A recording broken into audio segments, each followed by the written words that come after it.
Coming to vermiform appendix. Okay, normal anatomy ಗೊತ್ತಿರಬೇಕು ಇದ್ರ ಬಗ್ಗೆ. What is the normal length of the appendix? It is about 2 to 20 centimeters. Intraluminal capacity of appendix being 0.1 ml, and blood supply being appendicular artery, which is a branch of ileocholic artery. So what one thing we need to know about appendicular artery is it is an end artery. Okay, so there is no anastomosis, so it is a end artery, and if there is blockage in this artery, then appendix will undergo ischemia. There is no anastomosis, like ಬೇರೆ ಯಾವುದೋ branches ಬಂದು ಇದಕ್ಕೆ join ಆಗ್ತಾ ಇಲ್ಲ. So hence this point should be kept in mind. Okay, which is a branch of ileocholic artery and it is an end artery. So most common location, how appendix is oriented ಅನ್ನೋದಕ್ಕೆ, most commonly it will be behind cecum, hence the name retrocecal. Okay, suppose this is cecum, appendix will be arising from here.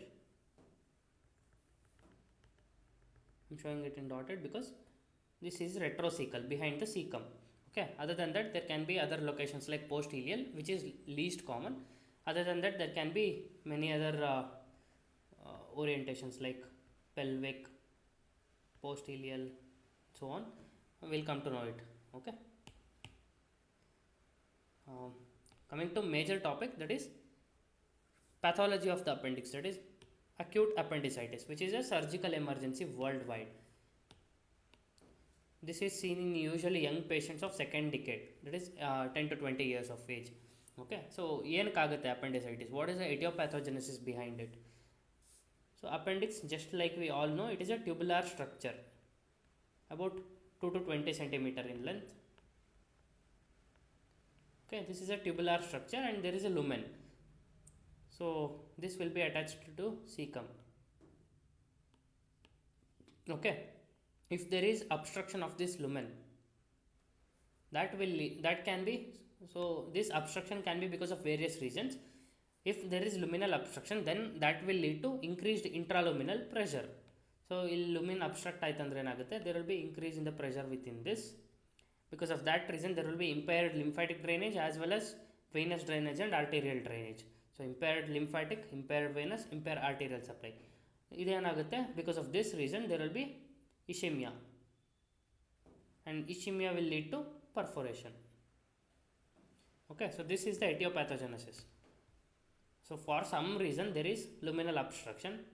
That can be because of fecolith, andre whatever we eat in the food, suppose we eat some seeds of some fruits, because of that fruit seeds, it can go and get obstructed here, and because of that reason there can be ischemia and perforation.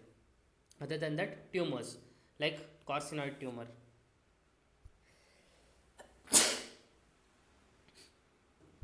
So some cells from this tumor might come and get this lumen obstructed, and because of that reason again there can be acute appendicitis.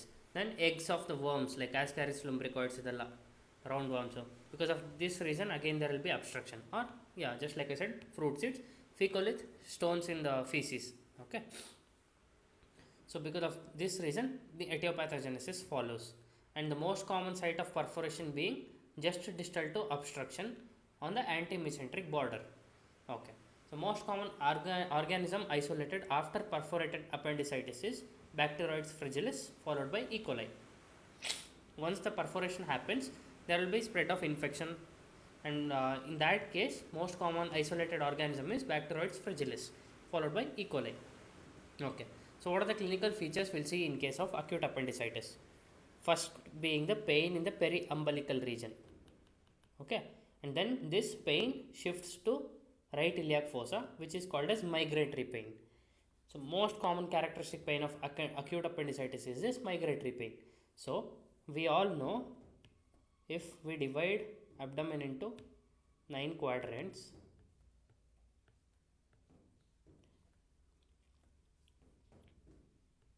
imagine umbilicus is here, right iliac fossa, correct?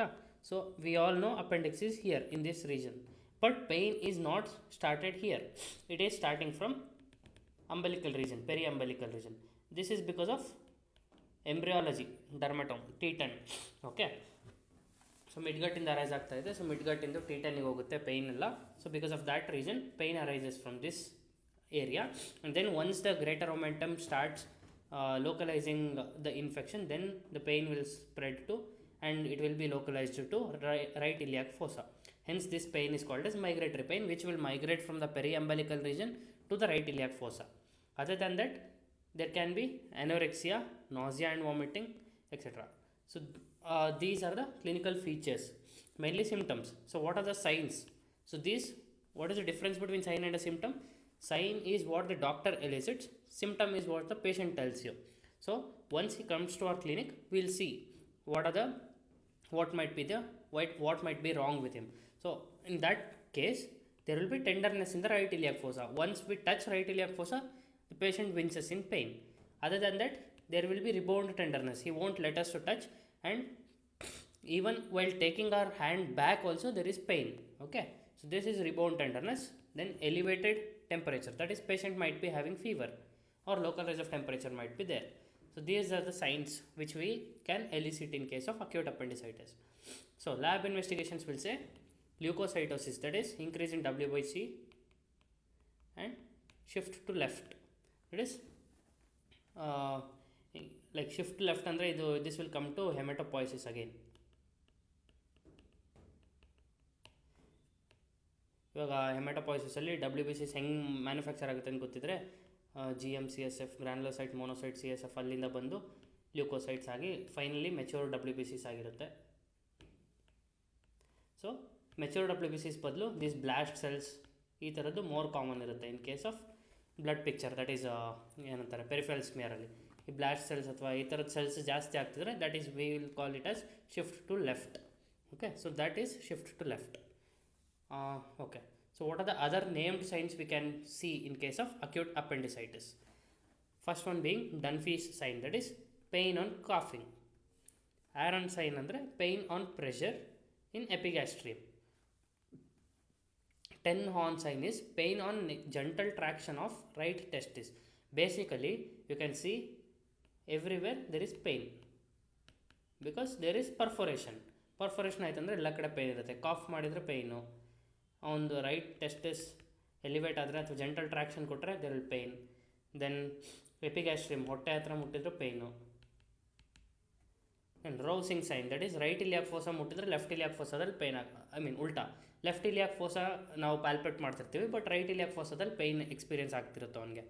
That is pain in the right iliac fossa on pressing left iliac fossa because of shift of sigmoid colon, ಈ ಏನೇನು bowel ಇರುತ್ತೆ, when we compress left iliac fossa that will shift to right iliac fossa, and there is perforated appendix which is inflammation, nothing but. So when we press left iliac fossa, whatever the bowel is there, that will move over the appendix, and because of that movement there will be pain, and this sign is called as Rosing sign. This is the most characteristic sign of acute appendicitis. Okay, then Rosing syndrome ಅಂದರೆ ಅದು ಬೇರೆ. Just ಇಲ್ಲಿ ರೋಸಿಂಗ್ sign ಅಂತ ಬಂದಿದೆಯಲ್ಲ, for correlation they have given about Rovsing operation and Rovsing syndrome. Will not go into details of that. Okay, obturator sign, that is next sign. Obturator sign ಅಂದರೆ pain on the internal rotation of the right thigh over hip joint. So if the patient internally rotates his right thigh over hip joint, then he'll experience pain. That is obturator sign. This is positive in case of pelvic appendicitis. ಅಂದರೆ the location of the appendix is, if it is pelvic, then in that case there will be positive obturator sign. In other than that, orientation of the appendix is towards pelvis and is close in relation with rectum. So abdominal signs are not marked in case of pelvic appendicitis. Rather than that, obturator sign will be marked, and there will be, because of this pelvic appendicitis, there will be diarrhea because it is in close association with rectum, and irritation of ureter will be there, because of which there will be microscopic hematuria. Basically most common location ಏನು ಹೇಳಿದೆ, retrocaecal. Okay, ಹಿಂಗಿರುತ್ತೆ. If it is pelvic, appendix will be pointed downwards, and here there will be rectum and anal canal in close association. Along with that there will be bladder. Okay, so if this inflammation, basically ureter ಬರಬೇಕು ಇಲ್ಲಿ, it's okay, just schematic representation ಅಷ್ಟೇ. So if there is a perforation of appendix, it can irritate rectum or it can irritate ureter. If it irritates rectum, there will be diarrhea. If it irritates ureter, there will be microscopic hematuria. Okay, this is classically seen only in case of pelvic appendicitis. What is Sway's sign? It is hyperextension at right hip joint. So obturator sign is flexion. Okay, and Sway's sign is hyperextension. This also causes pain in the right iliac fossa, and this is seen in case of retrocecal appendix. E appendix only, most common. That is Sway's sign. In case of pelvic appendicitis, obturator sign is positive. Okay.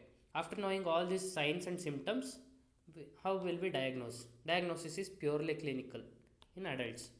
Okay. This can be supplemented by lab investigation and ultrasound.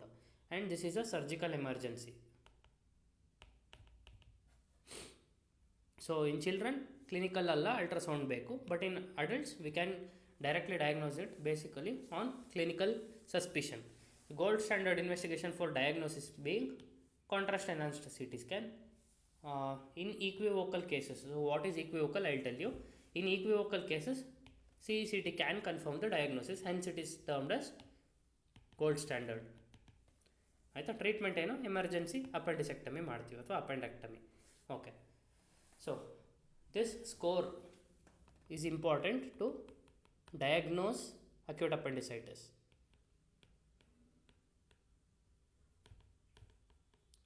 This score is called as Alvarado score, or you can say Mantrel's score. So this Mantrel itself is a mnemonic. So what does this say?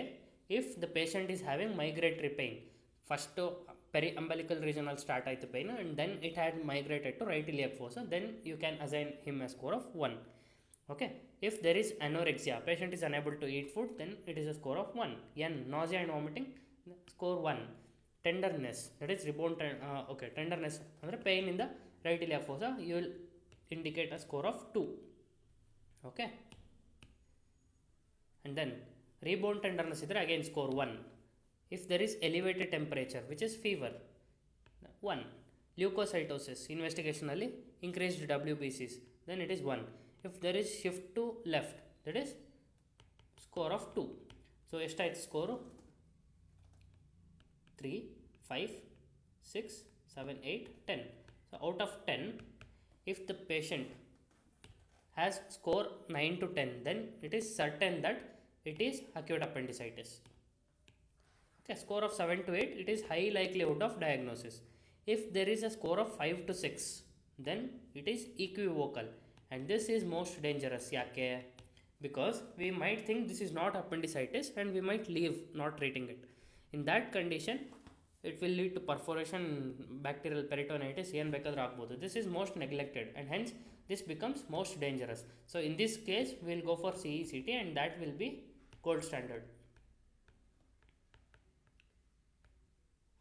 Okay, so score of 1 to 4, it is negative for appendicitis. We will have to rule out for, or we will have to look for other conditions which might be causing the symptoms. So hence CECT is indicated in cases of equivocal Mantrel score to confirm the diagnosis. What are the risk factors for appendicular perforation? 1, the fecolith obstruction agidre, then diabetes, immunocompromised state, extremes of ages, pelvic appendicitis, history of previous surgeries, and in patients of acute appendicitis during emergency appendicectomies, abdomen is palpated after spinal anesthesia to diagnose appendicular lump. In all these cases, there might be increased chance of appendix getting perforated. If there is an appendicular lump, it is a contraindication for surgery. So these patients who are having appendicular lump, they should be managed conservatively first by Ostner-Scherren regimen, and then they can be treated with surgery if necessary. Okay, so what is this Ostner-Scherren regimen? It is a conservative management for appendicular lump. So basically appendicular lump ಅಲ್ಲಿ ಏನಿರುತ್ತೆ, what are the components of appendicular lump ಅಂತ ಕೇಳಿದ್ರೆ, first one being vermiform appendix, right? After that ileum and cecum. So basically it is like, so this is appendix, ileum is opening here,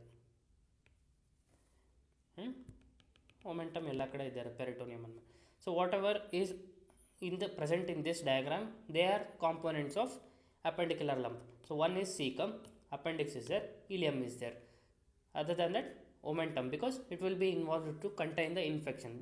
You can say greater omentum is called as policeman of the abdomen, right? So whatever is wrong with the abdomen, greater omentum should come and negotiate it. So hence omentum will be involved. So appendix, ileum, cecum and omentum are the components of appendicular lump. So all these four things will get aggregated and form a lump-like structure in the right iliac fossa. If you are able to feel it, then you have to manage it conservatively first and then only go for surgery. Okay, surgery done, what happens if it is done during appendicular lump, then it can lead to increased risk of injury to the cecum. Instead of removing only appendix, we might injure the cecum also, and hence surgery is avoided during appendicular lump. To know whether the lump is appendicular lump or not, we will have to again go for CECT. What all we can do, what does this regimen say? We will start IV antibiotics so that there is increased risk of infection. If abscess is present, we have to drain the abscess. Then we will have to monitor two things. One, the pulse rate and temperature every 4 hourly, because these were two which were there in Mantrel score, elevated temperature and pulse rate. Okay. ಇದಿದೆ, ಇದಿರಲಿಲ್ಲ. Okay, elevated temperature and basically ಫೀವರ್ಗೆ pulse rate, tachycardia ಇರುತ್ತಲ್ಲ. So we will have to monitor those two things every 4 hourly. If the within 1 or 2 days patient improve, then we will continue the conservative management. If the patient is not improving, then we will have to perform interval appendectomy. Okay, only in the patients experiencing recurrent appendicitis will go for this. Most of them will respond to this Oshner-Sherren regimen, that is conservative management, and will continue it. Okay, what are the indications for surgery? When will we perform surgery while continuing Oshner-Sherren regimen? That is, pulse rate is keep on rising, there is persistent tachycardia, then we will have to go for surgery. If the pain in the abdomen is increasing and rising, spreading, then we will have to go for surgery immediately. Mass size is increasing, that is appendicular lump was this much, now it has become this much, so it is increasing continuously, then we will have to perform surgery. Till then we will not perform surgery, so that we will avoid the damage to cecum. Okay, so this was about acute appendicitis. So yeah, carcinoid tumor of appendix is one specific topic where it is, because we all know most common tumor of appendix is carcinoid tumor. Carcinoid tumor ಅಂದರೆ ಏನಾಗ್ತಿರುತ್ತೆ, there will be increased serotonin secretion. We had discussed carcinoid tumor in JIT also, same thing. It is most common tumor of appendix, so under appendix also we are discussing this. So this is also known as argentaphinoma, because this arises from the cells called argentaphin cells, which are derived from neural crest cells. Okay, these are small, localized and not associated with any metastasis. They are most common site being tip of the appendix. So what is the treatment? If the tumor, that is carcinoid tumor, is up to 1 centimeter, we will just remove the appendix. If it is more than 2 centimeter, then we will have to go for right hemicolectomy. Okay, if it is more than 1 centimeter to 2 centimeter, that is between this only, again it will be appendectomy only. So you can say up to 2 centimeter it is appendectomy, more than 2 centimeter it is right hemicolectomy. So yeah, in that also again between 1 to 2 centimeter, if there is involvement of meso appendix or involvement of cecal base or lymph node, then we will again go for right hemicolectomy. Yeah, regarding appendectomy, this can be asked as a surgical procedure. So how will we perform appendectomy? There can be two possibilities, one being laparoscopic, minimally invasive, and other being open approach, which is conventional approach. So we need to know our anatomical landmark called as McBurney's point. McBurney's point is defined as a junction between umbilicus and anterior superior iliac spine, you can say. If you join a line joining umbilicus and anterior superior iliac spine, this is located at lateral 1/3 and medial 2/3 junction. So this point, which I will mark now in green, this is called as McBurney's point, and this point corresponds exactly to the base of the appendix, and usually pain will be localized to this point. Okay, so after knowing this, what are the incisions we can give? That is first incision, that is, or most commonly used is McBurney's incision. This incision is centered on the McBurney's point and perpendicular to this line. Okay, so usually McBurney's incision is like this, perpendicular to this line. Okay, this is also known as gridiron incision or MacArthur incision, and this is a muscle splitting incision. We won't cut the muscle, we'll just split the muscle. And then other incision can be used, that is Rutherford Morrison incision. In case of retrocecal appendicitis, appendix can be difficult to be visualized because it is behind cecum. So extend the McBurney incision, whatever is we have given, we will extend that upward and laterally by cutting the conjoint tendon. Hence this is muscle cutting incision, and it is performed for retrocecal appendix. Okay, so Morrison incision, Rutherford Morrison incision andre upward ಮತ್ತೆ laterally we will extend the same McBurney's incision. Okay, here we are cutting the conjoint tendon, but there we are just splitting. Other type of incision being Lanz incision. This is an incision where again this is a muscle splitting incision placed transversely 2 cm below the umbilicus on the line joining the midpoint of clavicle to midpoint of inguinal ligament. So this is basically on this line, mid clavicular line ಅಥವಾ mid point of ಕ್ಲಾವಿಕಲಿಂದ mid point of inguinal ಲಿಗಮೆಂಟಿಗೆ ಯಾವ line join ಮಾಡ್ತಿರುತ್ತೆ ಅಲ್ಲಿ ಅಂಬಲಿಕಸ್ನಿಂದ 2 centimetre ಕೆಳಗಡೆ transverse ಆಗಿ. So if you want to visualise it, suppose this is joining the mid clavicular line to mid point of inguinal ligament 2 cm below the umbilicus, you are giving a transverse incision here. So this is Lanz incision. This is also known as skin crease incision. This is performed nowadays because of this cosmetically it is better. So ಇದೊಂದು ಸಣ್ಣ incision ಅಷ್ಟೇ ಕಾಣಿಸುತ್ತೆ and scar mark ಉಳಿಯಲ್ಲ. Because of this reason it is perform nowadays. So after this incision ಕೊಟ್ಟು ಏನು ಮಾಡ್ತೀವಿ, will go on exploring, will find the appendix, we will cut off the base. First blood supply of the appendix is cut off by ligating the appendicular artery, and then person suture ತಗೊಂಡು will remove the appendix.